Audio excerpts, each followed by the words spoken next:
Three children, born to America's most notorious cult leader, hidden from the world for decades.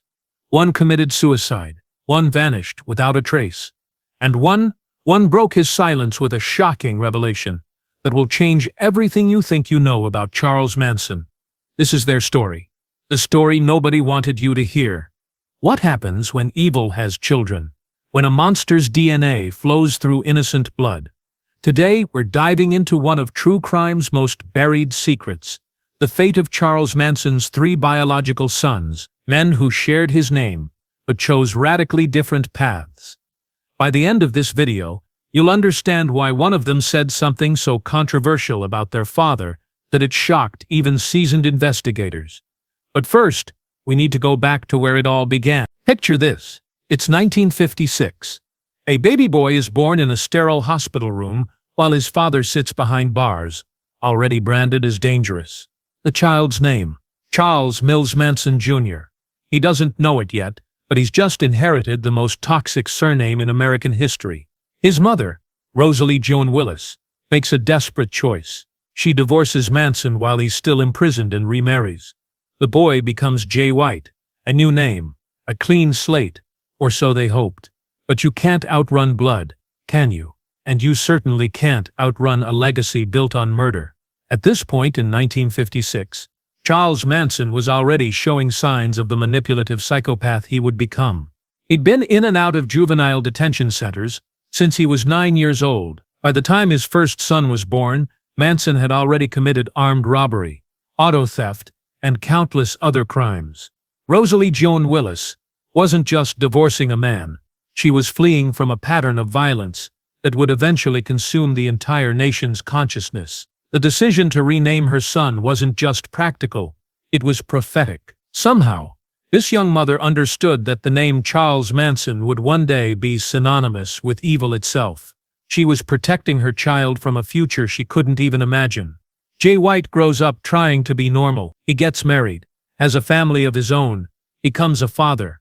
But there's something eating at him. Something his own son, Jason Freeman, would later describe to CNN in chilling terms. He just couldn't let it go, Freeman said. He couldn't live down who his father was. The psychological weight of carrying Manson's DNA was something Jay White carried in secret for decades. Imagine growing up in the 1960s and 70s, watching the news coverage of the Tate LaBianca murders, knowing that the monster on television shares your blood. Every headline was a reminder. Every true crime documentary was personal torture. Freeman described his father as a man constantly looking over his shoulder, perpetually afraid that someone would discover his secret. Jay White lived with the paranoid certainty that if people knew who his father was, they would see him differently, judge him differently, fear him. The psychological term for this is courtesy stigma, the shame and discrimination experienced by family members of stigmatized individuals. But what Jay White experienced went far beyond typical courtesy stigma. This was existential terror, the fear that evil might be encoded in his very DNA. And then, in June 1993, in the quiet mountains of Colorado, Jay White made a final tragic decision. At age 40, he took his own life. The method was a gunshot to the head. He chose a remote location, where his body wouldn't traumatize innocent bystanders. Even in his final moment, Jay White was thinking about protecting others from the Manson legacy. Think about that for a moment. A man so tormented by his father's crimes he had nothing to do with, committed when he was already an adult with a family of his own, that death seemed like the only escape. This is the first devastating chapter in our story, but it's far from over.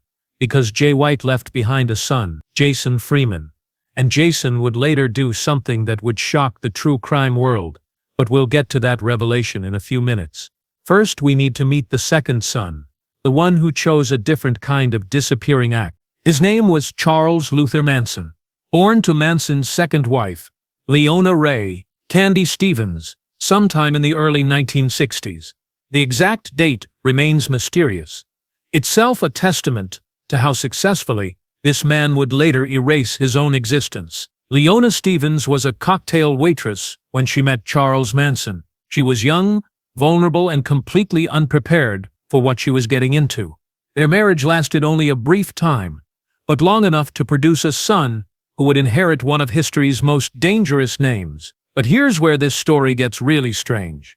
This son didn't just change his name, he erased himself from history entirely. He became J. Charles Warner. Notice the pattern. Both sons chose J as their new identity. Was this coincidence, or were they somehow connected, sharing strategies for survival? The choice of J is fascinating. From a psychological perspective, it's a name that suggests casualness, normalcy, nothing threatening or memorable. It's the kind of name that disappears into crowds, that doesn't stick in people's memories. Both brothers seemed to understand instinctively that invisibility was their only protection. Unlike his brother's tragic end, Charles Luther's story is one of successful invisibility. He lived quietly in Colorado, the same state where his brother would later die. But Charles Luther mastered the art of being nobody. The fact that both brothers ended up in Colorado raises intriguing questions. Did they know about each other? Were they in contact? Colorado in the 1980s and 90s was the perfect place to disappear. Vast wilderness, small communities, a culture that respected privacy and didn't ask too many questions. Charles Luther Warner worked ordinary jobs: construction, landscaping, anything that paid cash and didn't require extensive background checks. He never married under his real name, never had children that could be definitively traced back to him, never left a paper trail that would connect J. Charles Warner to Charles Luther Manson. No interviews, no public records, no photographs. For decades he was a ghost, the ultimate magic trick. He made Charles Manson's son disappear completely. This wasn't just hiding, this was strategic erasure. Charles Luther understood that in the information age, true invisibility requires constant vigilance. Every job application, every lease agreement, every interaction with government agencies was a potential exposure risk. He became a master of living off the grid before off the grid was even a concept. In 2007, J. Charles Warner died. Natural causes, no fanfare, no headlines, just gone, taking his secrets with him. But here's what's fascinating and disturbing. Two of Manson's three sons chose the exact same strategy: complete erasure. They understood something that would haunt them forever, that in America, some names are curses you can never truly escape. The brothers never knew each other personally, yet they arrived at identical survival strategies independently. This suggests something profound about the psychological impact of carrying the Manson name, that complete invisibility becomes not just preferable, but necessary for survival. But what about the third son? What about the baby born right in the heart of the Manson family cult? Surely, he would be the most damaged of all. Meet Valentine Michael Manson, born April 15, 1968, to Mary Brunner, the very first member of the Manson family. Nicknamed Pooh Bear by the cult members, this child didn't just carry Manson's name, he was born into the madness itself. Mary Brunner was a librarian at UC Berkeley when she first encountered Charles Manson in 1967. She was intelligent, educated, and completely unprepared for Manson's psychological manipulation. She became his first follower, and later, the mother of his third son. Picture an 18-month-old baby crawling around the same compound where Charles Manson was planning the most shocking murders in American history. This child breathed the same air as killers, slept under the same roof as madness. Valentine Michael was present at Spahn Ranch during the summer of 1969. He was there when Susan Atkins, Patricia Krenwinkel, and Linda Kasabian were receiving their final instructions for the Tate murders. He was there when they returned, blood still on their clothes, describing their actions in gleeful detail. This baby was literally surrounded by people who had committed murder in his father's name. The psychological trauma of such exposure during crucial developmental years should have been devastating and permanent. But then, a miracle happened. His grandmother, Mary Brunner's mother, swooped in and saved him. She took custody and whisked him away to Eau Claire, Wisconsin, far from California, far from the family, far from hell itself. The custody battle was fierce, but brief. Mary Brunner's mother, Elsie Brunner, was a practical Midwestern woman who understood that her grandson's life depended on immediate removal from the toxic environment of the Manson family. She hired lawyers, fought the system, and won. The boy became Michael Brunner, and unlike his half-brothers, Michael chose a radically different path. He didn't hide. He didn't change his name out of shame. Instead, he did something that shocked everyone who knew his story. He gave interviews to the Los Angeles Times, to other major publications. This man, who had more reason than anyone to run from his father's legacy, chose to face it head-on. And what he said will blow your mind. Michael Brunner looked directly into the camera and said something that contradicted everything the public believed about Charles Manson. 95% of the public looks at Charlie as this mass-murdering dog. And it's really obviously just not true. He didn't necessarily kill. Did you catch that? Manson's own son, the one who lived with the family, just defended his father. Not the crimes, not the cult, but the man himself. This wasn't Stockholm Syndrome. This wasn't delusion. This was a calculated statement from someone who understood the difference between the myth and the reality. Michael's perspective is unique because he experienced Charles Manson as a father figure during his earliest, most formative months. Unlike his half-brothers, who only knew Manson through his reputation, Michael actually lived with the man. His defense isn't based on denial. It's based on personal experience with a different side of Charles Manson. He was my father, but I didn't have any real relationship with him. Michael explained in later interviews. I was taken away when I was very young, so I feel no emotional connection to him whatsoever. This emotional detachment became Michael's strength. Rather than running from questions about his father, he addressed them with clinical objectivity. He became the most psychologically healthy of the three sons, precisely because he refused to let shame define his choices. Michael Brunner still lives quietly in the Midwest. He feels zero connection to his biological father, he says. But unlike his brothers, he didn't run from the questions, he answered them. He works in construction, has maintained long-term relationships, and has chosen to live a deliberately ordinary life. The difference is that his ordinariness isn't motivated by fear. It's motivated by genuine preference for privacy and normalcy. And that brings us to the final, most shocking chapter of this story. November 19, 2017. Charles Manson dies in a California hospital at age 83. You'd think that would be the end of the story, right? Wrong. Remember Jason Freeman? Jay White's son, Charles Manson's grandson? The moment Manson died, Jason did something unprecedented. He stepped out of the shadows and claimed his grandfather's body. Freeman had been living in anonymity his entire life, carrying the secret of his lineage just as his father had. But when Manson died, Freeman made a decision that shocked everyone. He would embrace his heritage instead of running from it. I didn't want him to be cremated and scattered in the desert like some serial killer, Freeman told reporters. Despite everything, he was still my grandfather. A judge formally recognized Freeman as Manson's heir after a complex legal battle involving multiple claimants. Suddenly, this man who had lived in anonymity was thrust into the spotlight, controlling the remains of America's most notorious criminal. The legal proceedings revealed the bizarre complexity of Manson's estate. There were claims from pen pals who insisted Manson had promised them his belongings. Fellow inmates came forward with handwritten wills. Even some former family members emerged from decades of hiding to stake their claims. But Freeman had something none of the others possessed: legitimate blood relation and legal documentation proving his identity as Manson's direct descendant. The irony was staggering. Freeman's father had killed himself to escape the Manson legacy, but Freeman chose to claim it publicly. Where Jay White saw only shame, Jason Freeman saw responsibility. But here's where it gets really complicated.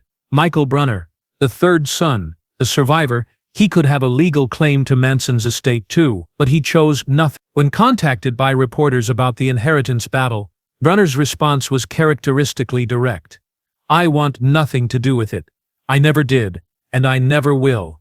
Think about that decision. Michael could have fought for money, for control, for recognition. The estate, while not valuable in traditional terms, included numerous items that could be sold to collectors obsessed with serial killer memorabilia.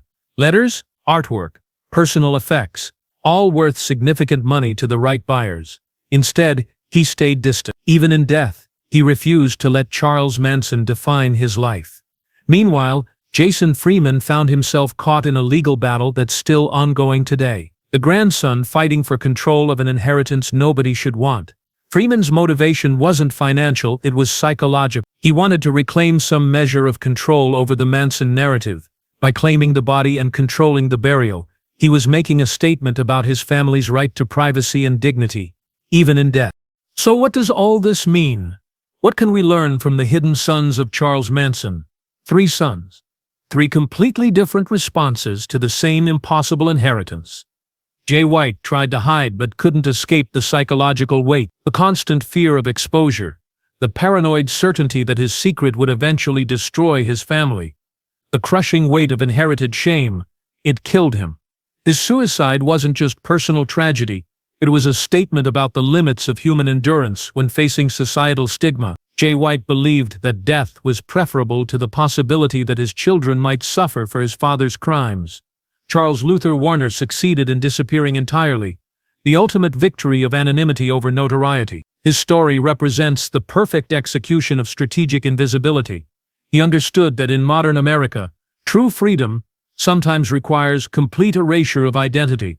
He chose non-existence over the burden of existence as Charles Manson's son. And Michael Brunner, he chose the hardest path of all.